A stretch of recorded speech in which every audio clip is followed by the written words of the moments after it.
Hi! Hello! So I'm just trying to vlog here. Yes, with my camera, cell phone.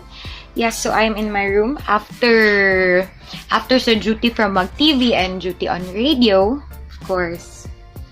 Now I'm in my room. Super gubot. I can't show you now my room.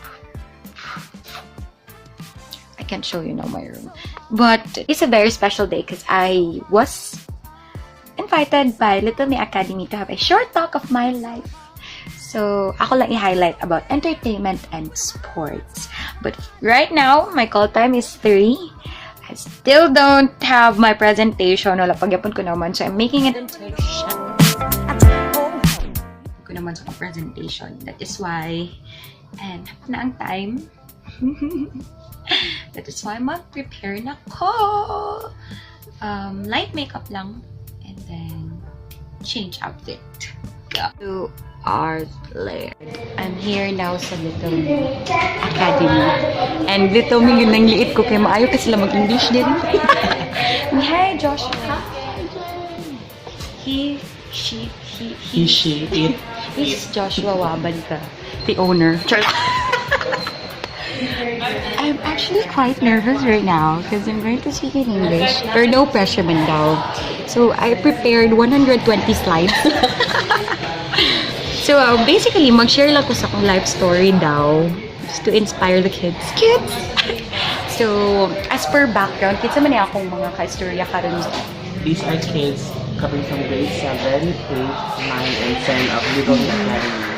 So, ano ako mag-ganimong ngiti? Like, aside sa Feelingera na si Maria, I know your story that will inspire a lot of people, especially my students. Diba? Alam ng lutaw ta dito. Hindi mo gumat. Mga ka-plastikan sa mga. Actually, nana sila sa court. And then, ang daming tao talaga. May mga security. Ang higpit po ng security. Like, bawal po mag-selfie.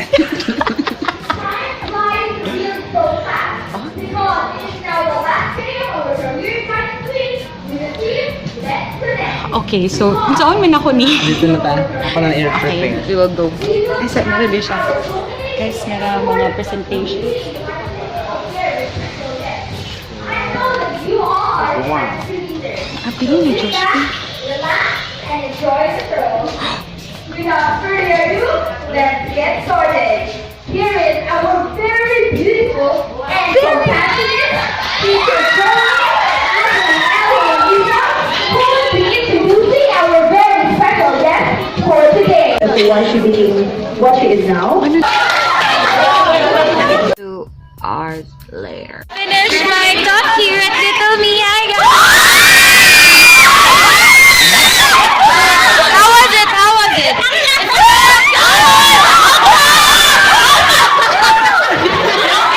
Thank you guys!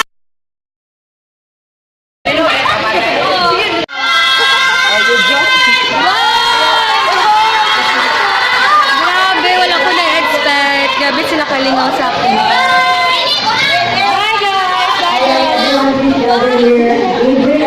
Yes, so that was it. That was a short talk lang. Mga pila ko ka minutes. Actually, an hour ka na. Really? Oh my God. So, wala. That's lang. Pero paraglingaw man kayo, no? Yeah. Once again, thank you so much, Joshua. And hashtag gold digger. I hope na na-learn something ang Lilttle Me sa akong short talk about life and challenges and struggles and work. Main campus. Because maganda also. Yes. Thank you guys. Video.